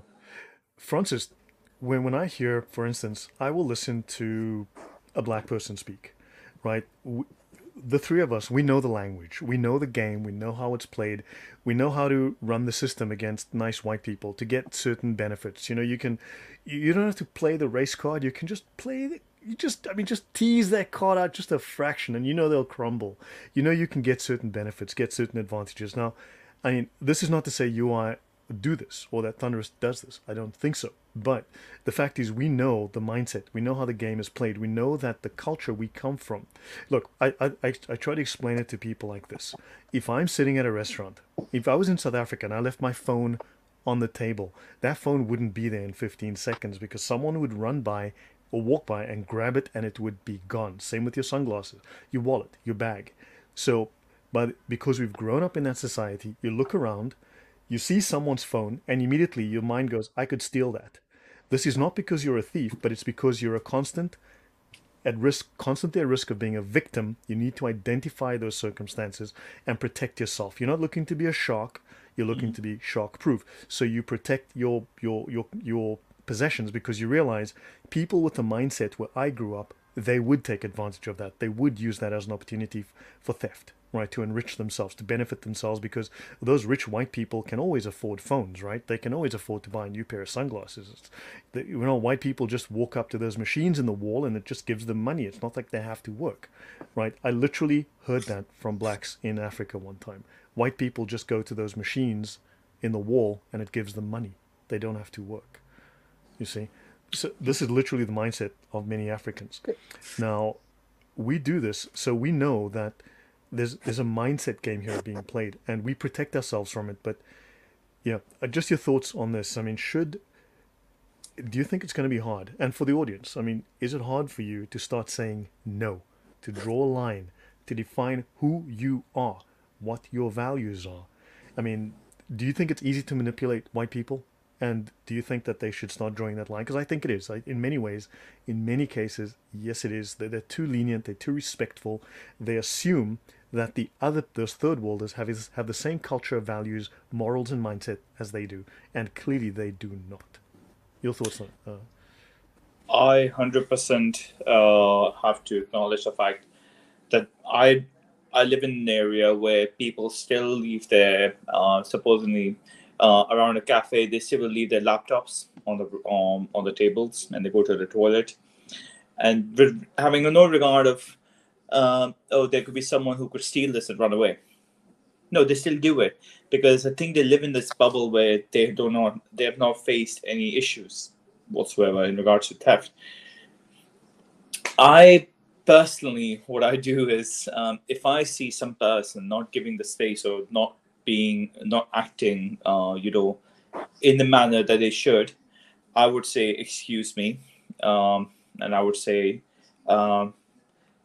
you need to apologize. I will call it up for it is. I'll be like, you need to move. You need to be more respectful. I'll get the dirty looks from the white people because they're like, oh, you can't speak like this. You're calling it out for what it is. And I'm like, Yeah. no, I believe that white people should definitely call out for what it is. They should have boundaries because every human being has a boundary. Supposedly in your home, if I go to a white person's home and they tell me, okay, take your shoes off, I will take my shoes off. In an Asian home, the same thing, right? But Even in a because Polish you home, you were take your shoes off. That's what you do here. exactly, but it's a sign of respect. But the thing is, outside the society belongs to you as well, right? In a society, you're seeing people just in mopeds. You predominantly black people, the young black guys are going around and stealing people's phones. What can you do about it? You need to call it out for what it is. But if the white people call it out for what it is, they're deemed as racist because you're targeting only black Mm. people. So that is also becoming an issue. But you need to get over the fact that calling off things for what it is does not make you a racist. If people call you a racist, you need to ignore them. You need to grow. You need to grow a bit of a more stronger mindset to call these things out. But the thing is, they're too weakened because they don't want to be labeled anything. So Yeah. because they're scared of being labeled as a racist, they're scared of being labeled as homophobic, racist, transphobic. So it's like they want to have this Puritan status, but that's not how society works. That is destructive at the end of the day. You are Yeah. harming yourself. I want to say thank you to Blue Light Moon for that donation. Thank you very, very much. And Not of Works. Thank you as well. He says, God bless Lloyd, panel, and chat. Thank you very much. And Connor has actually said something very interesting. They took away national service because they didn't want a fit, well-trained populace able to stand up to a globalist government. Yeah, guys, get fit, get strong, learn to fight. Um, Arm yourselves for the sake of protecting your families or your own lives. I mean, you need to know how there's an aggression in these people, and clearly the government's not on your side. So That's yeah, you need to. Thunderous, your thoughts? No, I was just thinking about mindset, and I know it's something that we discussed maybe last year, or the year previous, Lloyd, about the mindset of people, particularly when you consider that immigrants, and particularly Islamic immigrants, are coming from countries where women's identities kept hidden. They're hidden behind lots of cloth, so you don't see the face of the body form, or they're hidden in homes. So your exposure to women is very, very limited. So most of the time, what do they do? Well, the biggest porn purveyors in the world are from Islamic countries. And what do they see? They Pakistan see, has the biggest Google search for gay porn. but yeah. they watch porn. And what do they see when they watch porn? They see predominantly white women performing sexual acts. So their mindset is, oh, well, already the Western world is lower than us. It is decadent. It's got no moral value because we've got the Sharia and we're better. So when they do come over to the Western world, their mindset is that white English girls are easy, cheap trash to have sex with. And of course, the reality is when they get here, that's not really the case. So hence Yeah. why the rejection is something for them hard to handle, because that's not what the mindset was when they were living in these Islamic countries, watching or getting or even watching, say, Western movies, looking at the way women are portrayed in Western movies. They've been fed a wrong narrative, a wrong understanding of about how relationships work or how But then sexual how relationships retarded work. are these people? How uneducated are they that they are somehow mixing up fantasy, which is the movies, with reality? It doesn't help when you look at Islam and the Quran, and your role model prophet was a sex maniac, and Allah's brothel is basically Pornhub. So when you're watching, when you're brought up in this ideology, sex and porn is pretty much, well, if you're not getting it from the Quran and the Hadith, you're going to get it from the internet. And when you come to the Western world, it's almost like you want to sample before you go to Allah's brothel. Yeah. So the UK, I think, is turning into a real powder keg, and I think it's, I said, perhaps the canary in the coal mine. It's, and I think it's kicking off, and one can understand the anger.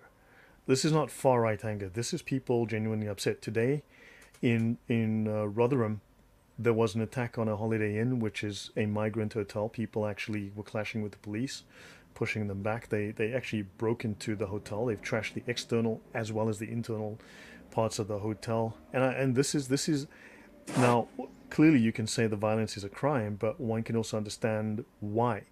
And they've been left. Now remember, during the BLM riots, when blacks were destroying cities and causing billions of dollars of damage and killing 30 plus people or dozens of people, everyone said, well, these riots are the voice of the unheard.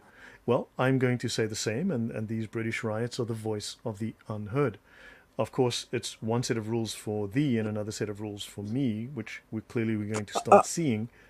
But I find it crazy that Muslims and black people are always minorities. Yes, in England, but ultimately white people are a minority on the planet, which is what, 7, maximum 8% of all people worldwide. So maybe white people should think of themselves as a minority, and the fact that they might want to protect their little minority countries that they live in, and not be so open and generous to.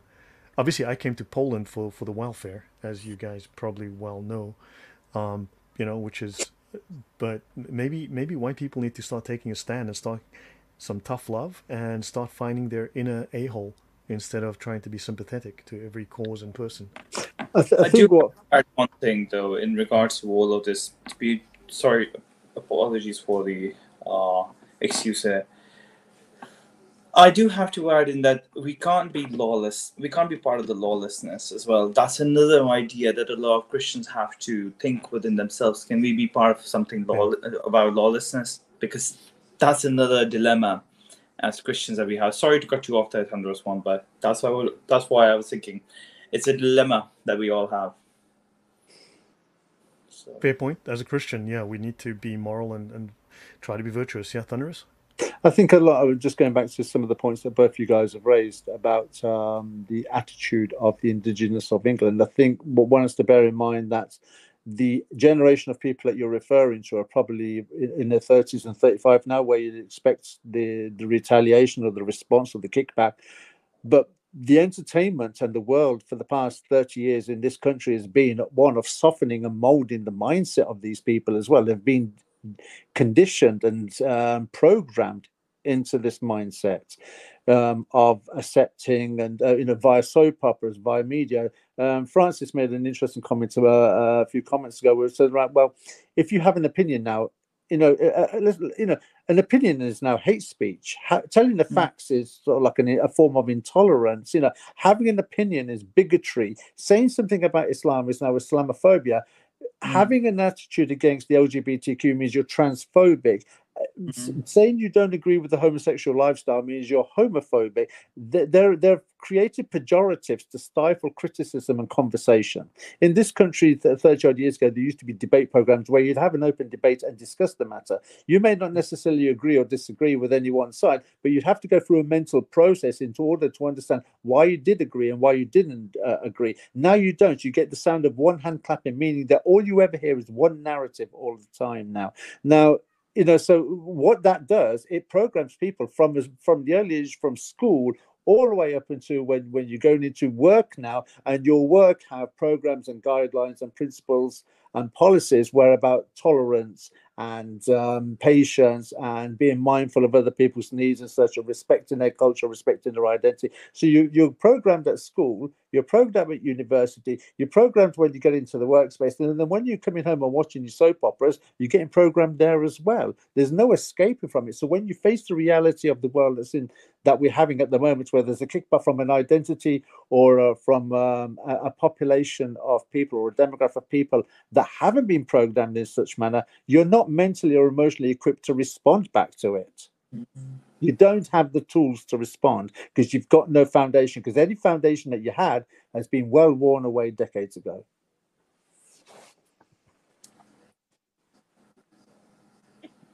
Anything from you? I'm just going to bring up something, but any thought from you, Francis? It's just something that I want to bring up right now. Sure.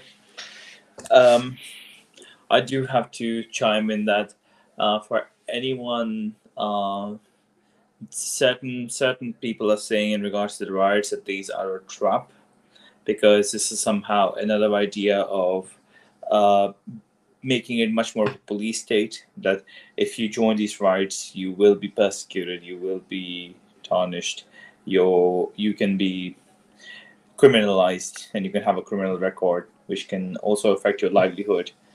So I do have to say to all the people that have some discernment as well in regards to knowing that you don't want to fall into that trap where you yourself, because you as an individual, you have a family too. So that's something that people need to understand. And also, the other fact is that we should not be scared of speaking out the things that we are saying, even over here.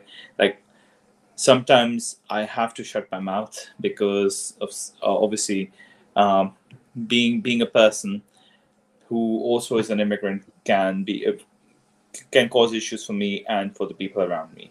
So we have to be safeguarding ourselves, but also making sure that we voice our opinions too, where we can. And that's the sad reality that we live in.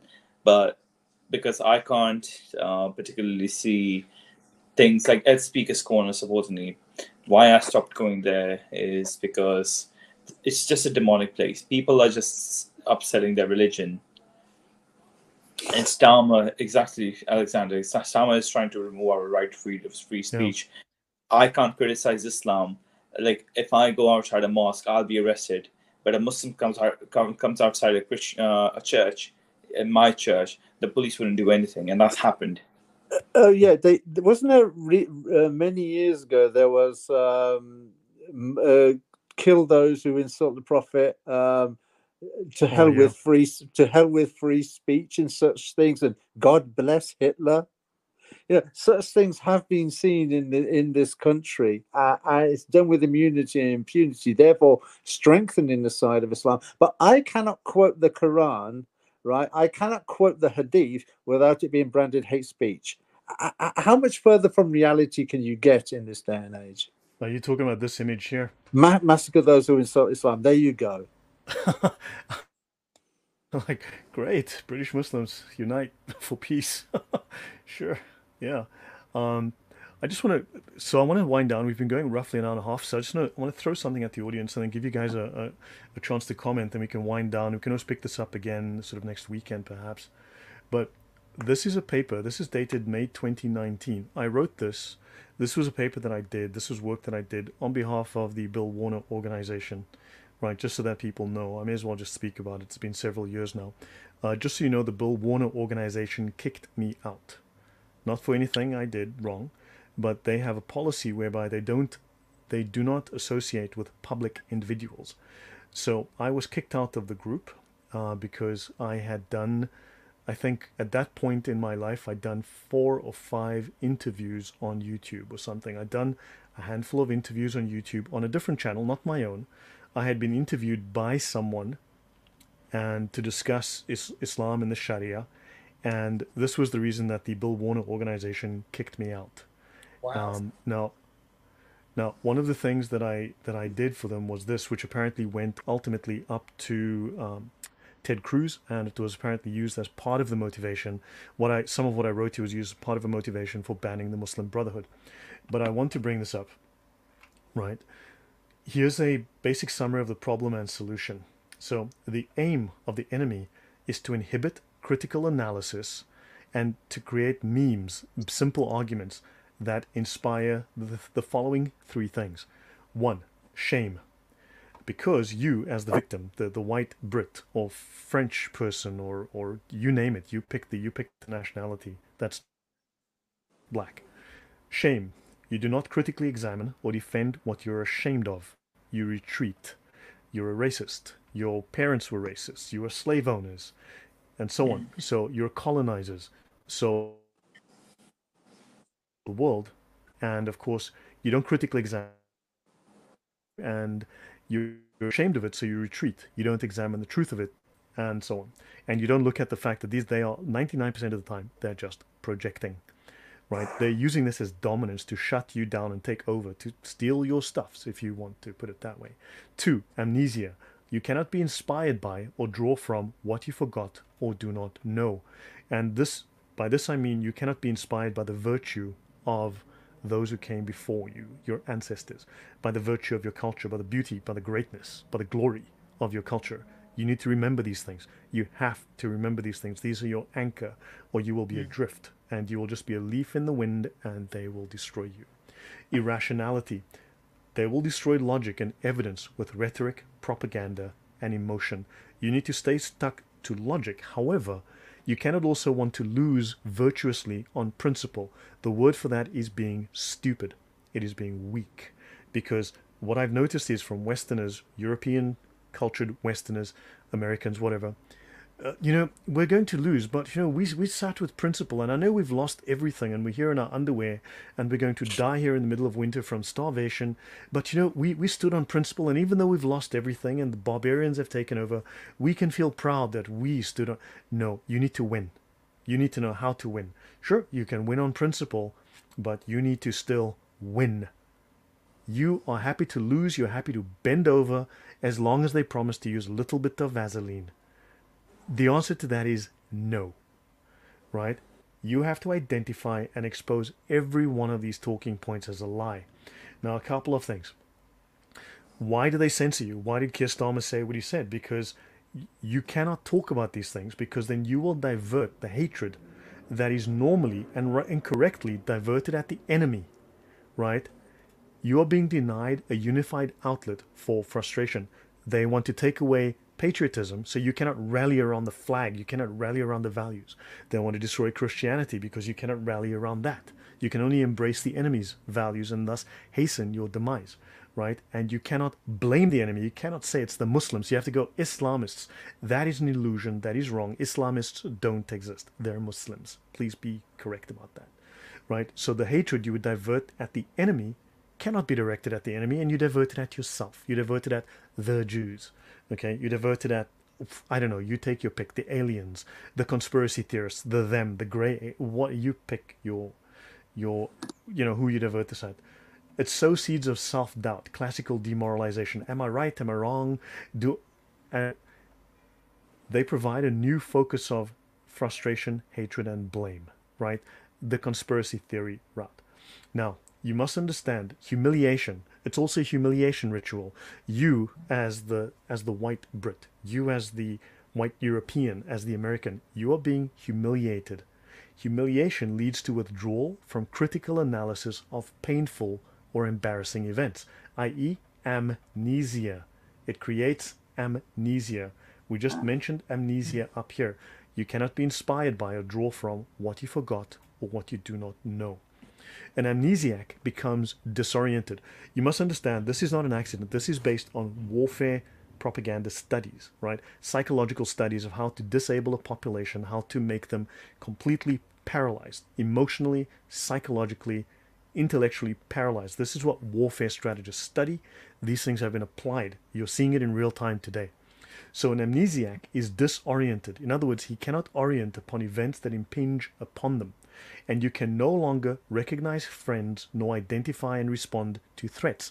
No, they're not threats. They're really just nice, sweet little brown people. If we just give them a hug, and just listen to them and just understand them, if we're just a little bit more tolerant, they'll see that everything is just how they should be. And no, and he said they rate my daughter, but if we're just giving them a little bit more tolerance, we need to, you need to understand these are your enemies. Understand, you have enemies. They hate you. You need to plan accordingly. So you cannot recognize friends, nor can you identify and respond to threats. You are utterly paralyzed. The result is vulnerability and a complete lack of awareness. So, last point I'll mention here, the critical denial of an enemy image. This is called information dominance. These are warfare strategies. So an important early step to successful demoralization is to deny the target the ability to verbalize frustrations and anger and identify the enemy. This is the point of hate speech laws. To deny you the ability to verbalize. If you can verbalize, you will rally around friends with a common cause. They do not want you creating common cause. You must speak out. You have to talk about this. These efforts neutralize the target. You're the target. Neutralize the target's ability to voice discontent, to discuss serious issues, to analyze the enemy, and to find common cause allies. Frustrations will build until the only outlet is to divert them elsewhere, most likely internally. Divide and conquer. Your anger, your frustration will lead to anxiety and breakdown. You will think you're the only one that thinks like this. You will eventually destroy yourself with frustration. Seeds of doubt will grow in the minds of the citizenry, who will start to question their leadership and feel isolated and helpless. It is a plan. I wrote this years ago because I had to study this for this paper. So do understand, it's up to you. Rally around your culture, your values, your religion, Christianity, right? The Ten Commandments, right? The Magna Carta, all of the above. And it's up to you now as a society. Know who you are. A united enemy is very hard to defeat. A divided one, they will trample you underfoot. Your thoughts, Francis and Thunderous? I would have to say, if you repeat a lie so many times, it ultimately becomes a truth. You encapsulate that all of that in this one thing because they just want to create an idea that if you do not conform to us, we will label something and put phobia again after that. That's it. It's such a sad state of affair in you know in I remember back in 2020, 2014 up till now, I've seen the amount of changes in this country is unbelievable. It's like, as you mentioned, create an enemy out of people who call out things the way it is. It's a very daunting thought.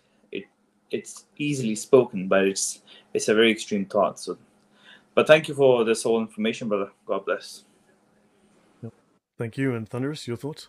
I think there are 2 points that you've mentioned in there that I think I've mentioned during the discussion this evening, and that's the removal of the foundation and then Islamophobia becoming hate speech. So the work that you've done previously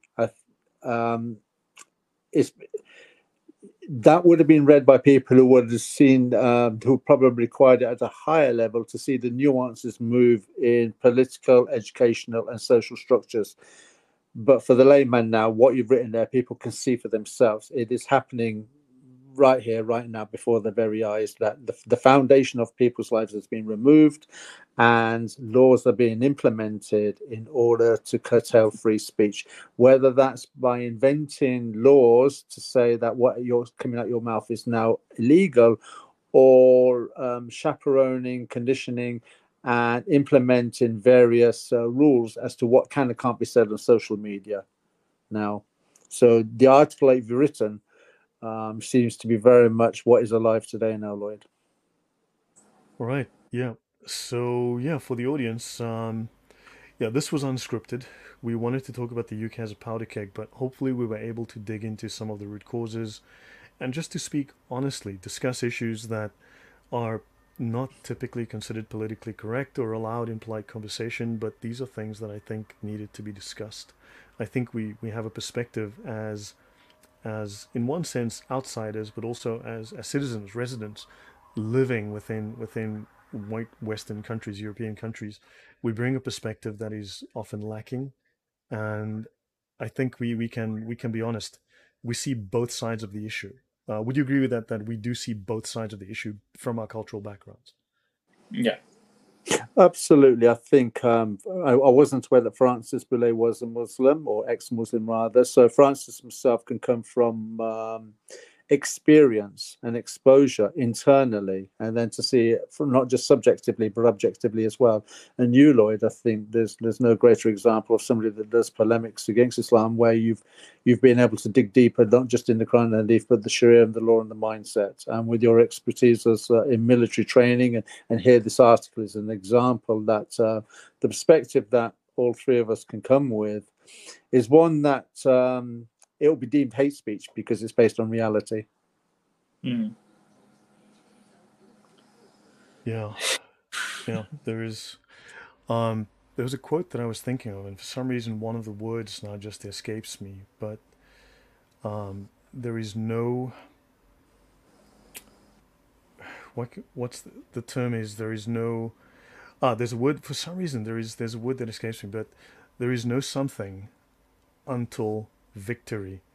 But you can fit in a number of terms here, but there is no peace until victory.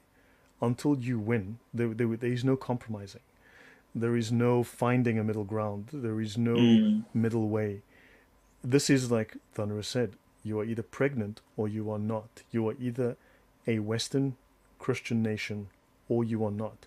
You cannot have multiculturalism. It is always, these cultures do not integrate. They do not Yeah. peacefully live alongside you. At least Islam does not.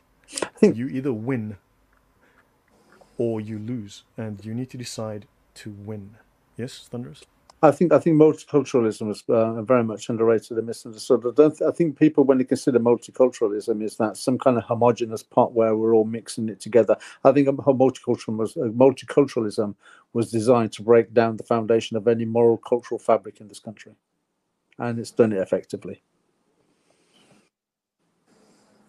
I Well, can't find the missing word. Yeah. I try to integrate, so my family does, and we we uphold the values of this country, and me, my family, and a lot of other immigrants that I know are really lovely people who try to be on the side of the truth, also call out the ugliness for where it is, and this is where I have to agree with both. On one perspective, there's you cannot compromise, because when the evil lurks around, you do not Yeah. let it go because it might attack someone else, right? Because if you think that you're gonna tolerate it, it ends up knocking at your door. And what are you gonna do then? So this is what the one thing that I have to add into it. And the second point, multiculturalism. So supposedly, I can I'm a Greek Orthodox. I see so many different ethnicities coming into one church, and we are all literally in the divine liturgy, regardless of who we are, and we all are praising God. And that is Right. such a beautiful thing to see, that we unite in such beautiful ways. In so many different terms, we unite, right? Even in the society, when people were in London living, there were no particularly circus. There will be some dancing happening. Everyone, regardless of who they are, you will see girls in hijab will join into dance. You see that sort of society too. But then if you do not call out the ugliness in the society that destroying the values of this country, what are you standing for then? Yeah. And your silence is sort of consenting right now, Yeah. that you're just silent. And that's why I'm glad that some Muslims themselves have taken a step, and they're like, we need to call these things out, because some Muslims themselves are now terrified that what's going to happen. Of Yeah. course, people have a different idea that they are not truly the Muslim, they're Munafiq and everything. But we have to see on the other side too. So I have to be more balanced here, in my view. Yeah. So, guys, the quote, as I just remembered it, there is no survival without victory. Hmm. Because if you don't win, they will crush you, they will grind you down. These are people that detest you. You need to understand this. There is no polite getting along. You need to understand that you've got a snake in the grass. They smile at you, but in their hearts they often hate you. You need to make distinctions between well integrated, culturally associated immigrants. That's someone like myself, someone like Thunderous, someone like Francis. But do understand, there is no survival without victory. You need to win. I'll make a point here just before, and I'll give you the final word, Thunderous. Look, I live in Poland. I am married to a Pole. I have been here for many years. I'll be very blunt. Poland is not a picnic, okay? I'll give you my personal view as my personal opinion based on my experience here, but the Polish government does not want me here. They would love nothing better than I get on a plane and leave and they never see me again. Not because I came here illegally, because I did not. I didn't come here on a rowboat. I have not been financially remiss. I have not committed any crimes. I have been a model resident. Okay? They just don't like foreigners, and I'm a foreigner. I am lumped in the same group as the African with a bone in his nose, living in a mud hut, wearing grass skirts. As far as they're concerned, I'm a third worlder like any other third worlder. And believe me, the law treats me differently. The law discriminates against me. This is not me pulling out the race card. The law treats me completely differently. It does not Yeah. like me, and it makes my life hell. Okay? I'm still here. I still am respectful to the culture. I am still understanding that I'm a guest. Now, this doesn't mean that I don't think they're a bunch of a-holes, because, yes, in that sense, they most certainly are.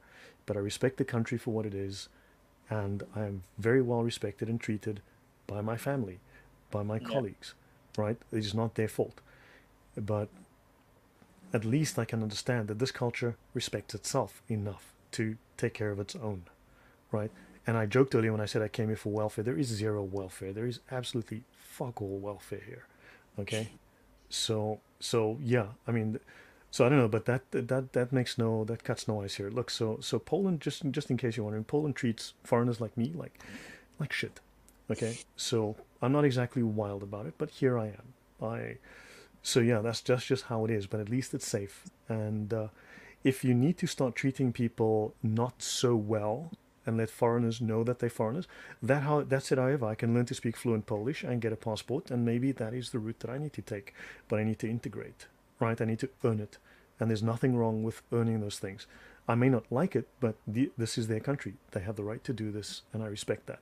And I think they're doing the right thing because I'm safe here and my family is safe here. They can walk down the street without being raped, killed, knifed, molested, etc. And that's a price I am willing to pay. Unfortunately, in Britain, yeah, well, you know how things are. Final word to you, Thunderers. Yeah, I think in all of this, first of all, with what you're saying there, you reminded me of the scripture in Romans where the Apostle Paul talks about being in subjection to the superior authorities. So I think your concluding comment there is a good conclusion as to how it's supposed to be, that wherever you go into a certain country, as Christians, we show our reasonableness by being in subjection to the superior authorities and giving them the due respect that is demanded of us via scripture, whereas the Islamic law is basically take over the superior authorities once you've got enough power and backing in order to do so. I mean, I think Asim Al Hakim basically has said as much on his own YouTube channel, where we gave you two opportunities that, would you say two or three opportunities? So you can become Muslim, you can live a dhimmi, or you can die. Yeah. So Yeah. there's the difference between the two. So I would just want to say that's an interesting discussion. A pleasure to meet you, Francis, for the first time. I'm hoping that in the future we can have other interactions where we're joining with Lloyd in discussion. I know we've got one or two things planned in the future. So Yeah, let's do this in a week or two. I have family visiting next weekend, and but Sunday evening may be an opportunity for us if you want to pitch something Sunday evening, Sunday around the same time. yeah, yeah. Yeah, this was unscripted, but thank you. This has been fascinating. I'm sure has it raised any topics you'd like to continue with maybe in the future? More things we can discuss, and maybe an audience. Thank you very much for all the support. Please look. Oh, Francis, you have an announcement to make. If you can just repeat that again, your requirement. I just have to ask, if anybody knows any place in London that I can rent for now. Unfortunately, there's been a lot of trouble in regards to me renting this place. I have to move out because my landlady has given me Section 21. So if anyone knows a space in London that I can rent, maybe like a room or something, so please do let me know. Unfortunately, not the best of the positions right now, but even financially because of instability of the work and stuff. So if you guys can keep me in your prayers, and also if you guys know any place that I can be there for a short while, please do let me know. So God bless, and do keep me in your prayers, guys. Thank you, Amen. Lloyd. So good luck. So guys, thank you very much. That's the end. And Thunderous, thank you, man. It's always fantastic having you on. You're the adult in the room. Appreciate that. Francis, fantastic perspective as always. You're the calm one. Keeps everyone sane and grounded. So guys, thank you very much. I hope it's been enlightening, and I wish you all well. God bless. And yeah, let's see sanity prevail, and hopefully Christianity comes back to Europe, right? And to the government. Amen. Amen. Take care, guys. Good night.